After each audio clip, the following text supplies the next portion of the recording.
Humans, bees, earthlings, whoever you are, wherever you are, whatever you're doing, and if you're lucky enough indeed to be doing it too, I'm Bushker on Blitz. And today we're going to be having a look at the Tier 8 German Heavy Premium Tank, the Löwe, otherwise known as Mr. Löwe, otherwise known as the freaking Bank of Germany. This thing makes mo money all the time, every time. It's just a great tank to drive if you want to grind credits. In fact, it's a funny tank with a funny history in terms of Blitz. It's one of the most misunderstood tanks, and especially at the start of the game, when the Löwe was released as a big-ass German heavy that was not really that big or arsey at all. It was pretty easy to pen, the gun was good but not incredible, and the mobility was absolutely pants.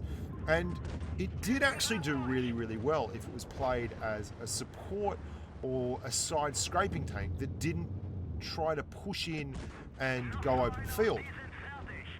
It's been buffed like 1,000 times. It's been buffed and touched up and moved around, and the Löwe that we have now bears only a slight resemblance outside of the aesthetics to the Löwe that we originally had in the game. It's much tougher frontally, armor-wise, the gun is even better, and all round the mobility has even been increased. So the Löwe's got better and better. What hasn't changed about it is the fact that it still makes a filthy amount of coin if you drive the thing with any kind of skill or ability. And if you just want to run it without any of the bells and whistles, so you just make cash, like none of the provisions and run it with standard AP and all that kind of thing, then it's the kind of tank you can do that with as well. Why is that such a big thing? Well, the Löwe has a gun that just works regardless of what you put on it. When you completely buff the thing out, you end up with a 7 rounds per minute 105mm gun with .303 dispersion, which is very good for a Tier 8 heavy. Very good indeed. Really good for a Tier 8 heavy. 3.7 seconds worth of aim time and 234mm of pen on its AP rounds.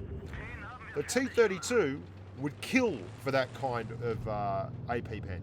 Like, so would just about every single Chinese and Japanese medium bolting around the joint. 232mm of AP pen is a cubic buttload, and it means that you don't have to waste a lot of money on APCR. Now you can waste money on all the other fun stuff that we like to waste money on, like pink camouflage. I'm not pointing any fingers here, but there's some pink camo going on.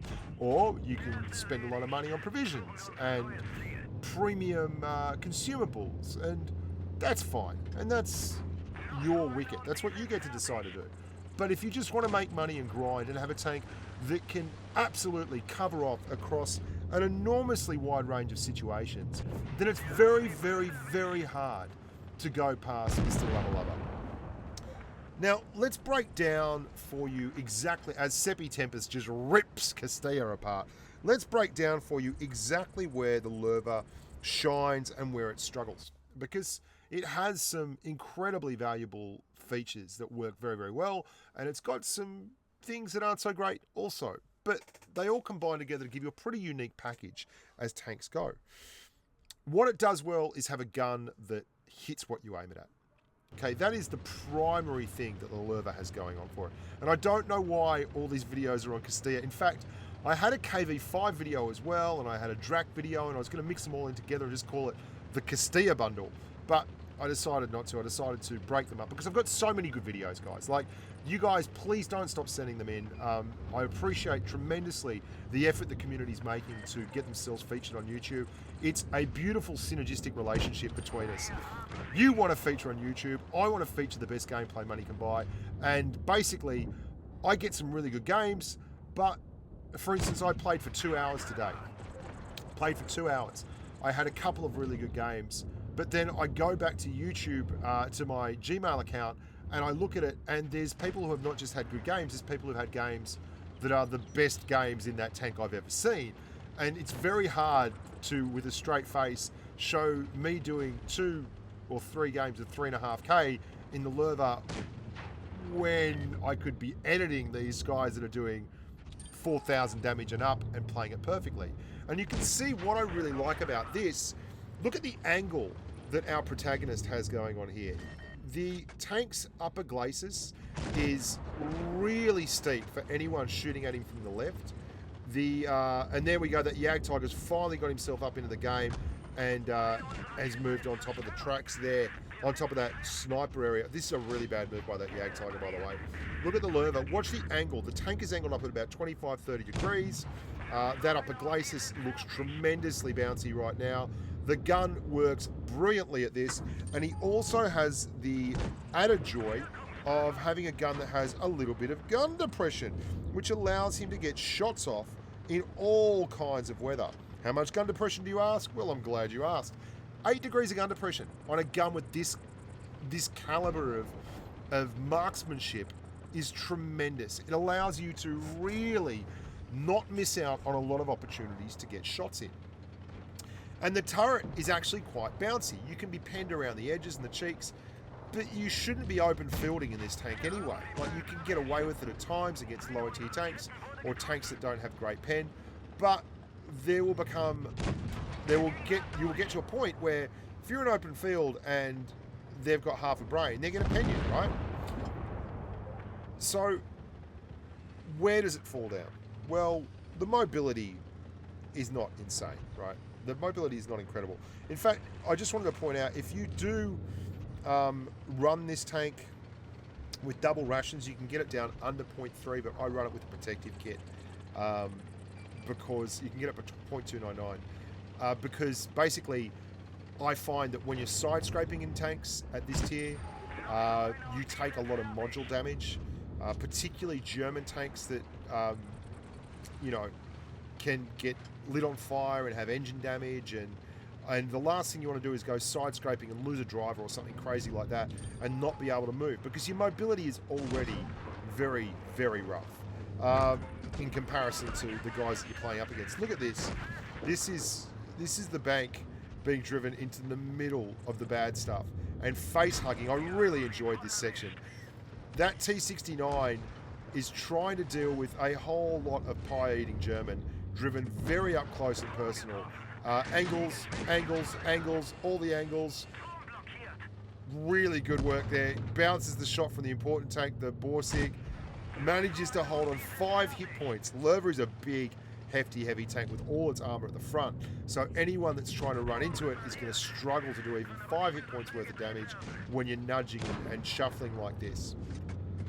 Excellent work from Masaka on Isama. Very, very good work there. Really well played game. Got the angles perfectly done when he was going around the lower part near the riverbank. Got his face hugging on for the STA-1 and the T69, and really kept a clever and clear head with regard to where the big guns were. This Borsig gets a little bit unlucky there with the HE roll, 163, but he's been a little bit lucky with a few other things. I don't know why the Borsig doesn't just fire HE here, or if he has fired HE, or if he's got a broken gun or something, or his keyboard, or his mouse, or his fingers, or his thumbs are busted, because HE would have finished off Paul Masaka there. But anyway, massive game, big game, really well done, excellent play. 5,149 damage, 70,000 credits, steel wall, high caliber, Confederate, all the nice stuff. Love it, love it, love it. Can't get enough of it. Big ass carry, 1,557 XP, although very well supported by the Waffle Tractor, and the Panther 2 did knock in 1,500 from the cheap seats. Very nicely done there. Now I'm going to move you on to the last game in the series. This is the definitive Lurva game, like definitive. Just go get wrecked. This is a massive, absolutely massive game from Party Crasher in the Lurva, Mr. Lurva. One of the great things about the Lurva is its ability to push up and use that gun depression despite having a gun that is godlike. Like, generally, when you've got a good turret and a gun like this on a heavy tank, they won't give you 8 degrees of gun depression. So it's got a tier 9 gun, which is crazy for a premium. Look at that. Bang. No worries whatsoever. And still very, very strong. So your fall down on the Lurva used to be the traverse speed. It was quite low. You're up to 40 degrees now if you give it all the bells and whistles, which is enough, right? Like, that is more than enough. That's far more like a heavium. And you see how this KV-5 has to push over the top to get the shots off, and is now going downhill into the wind for some reason. I don't know. The Lurva pushes out, claps one into him. using the rock very well. Look at the angle on the upper glacis here. That KV5 is seeing nothing but tomato. Has to go back over the hill. The Lurva is kinging the R2-D2 every single time. No fan of Star Wars, this man. And your turret traverse, 28.78 degrees per second. So, yeah, I think I said the mobility was the letdown. I was wrong. I forgot about how good the mobility was these days. This is what I was talking about. It's been buffed and buffed and buffed and buffed. And it's now just a parody of a tank. And it doesn't get nearly the hate that it deserves, because people go on about the IS-3 Defender, your IS-5s. Ask any IS-3 Defender or IS-5 driver worth their salt which tank they don't want to run in, and it'll be something like a Carnarvon or a Lurva, because those are tanks that have enough penetration on their AP rounds to pen an IS-5 frontally, no problems at all. The best armour you've got on an IS-3 Defender's upper glacis, outside of the two little squares, your average armour is 193 millimeters. Right, that's great for bullying mediums and some low pen heavy tanks. But your Carnarvons, your Lurvas, your proper card carrying, absolutely god-awfully accurate, very, very nicely armoured regardless, and high pen shred machines, they will wreck those Russian mediums, but they don't get the same kind of hate mail. Why is that, you might ask? Well, good players tend to play these kind of tanks. They play them a lot, because when you get good at this game, you fall in love with tanks that can hit what you aim at, and you don't get RNG'd out of the game in a Lurva. Lurvas will RNG you out of the game. They've got this really crazy armor profile that can sometimes bounce a lot more than it deserves. And you see that IS-5 doesn't have the gun handling to actually always hit his target. He's running that big derpy 120mm Russian monster. This Lurva, no problems whatsoever. Party Chaser is going to... Party Crusher, Party Chaser. Chases a party, loves a party. Is going to go down here and duke it out. Now it's 1-on-3. 1-on-3, right? 1-on-3. Watch this little bad boy go to work. Keeping his angles, and he's too big for this IS-5 to push around. And look at that, that's AP. AP through the front of this IS-5 all day long. Drops the adrenaline, bang again. Thank you very much for coming. And now just 2 to go. There's a Borsig who's coming up behind, and a T-29. How is he going to live through this? Well, the Borsig's got the 122mm. I don't know if you noticed that. That was just RNG being on his side. That was a crazy bounce. But with HE and this gun, that is an incredibly large amount of DPM. And that is what is going to eat this Borsig alive. This is 3,000 damage per minute using this gun with HE on average rolls. Unfortunately, he goes a little bit awry there and just gets the gun on the Borsig. But he breaks it, and the Borsig panics and takes a bad shot. The Lurva drives forward, finishes the Borsig, but it has 245 hit points left. What's going on here is that T-29 is actually stuck on the hill, and he couldn't get the gun raised up to get the Lurva. Now the Lurva pushes forward, gets the bounce, flat armor. The T-29 is finally on solid ground, and the Lurva is pushing forward again, and he just does not have the wherewithal to deal with our man Party Crusher. Massive game. 5 kills, 6,400 damage nearly, 6,337. Mastery badge, obvious Kolobanovs, Bradley Walters, 1,864 damage, and 250,000 credits. Got a couple of missions done then as well. Massive, massive game. I hope you guys enjoyed that. That's the Lurva. Hell of a tank. Hell of an interesting tank to play. Makes a lot of money and doesn't let you down in the clutch. Until next time, guys, make sure to subscribe to the channel. Please like the videos. That helps me tremendously. And, just, stay safe on the battlefield. Bye for now.